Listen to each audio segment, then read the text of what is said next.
কনফারেন্সে শাকিব খানকে নিয়ে উড়াদুরা নাচলেন নায়িকা মিমি চক্রবর্তী।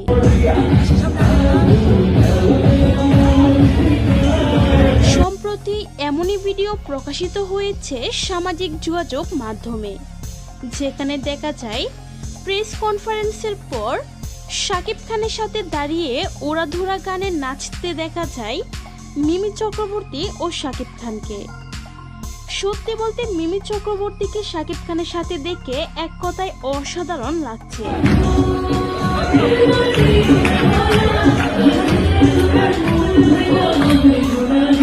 সম্প্রতি আজ জমজমাট আয়োজনে হয়েছে তুফান সিনেমার প্রেস কনফারেন্স, আর সেখানে তুফান সিনেমা নিয়ে কথা বলেন শাকিব খান।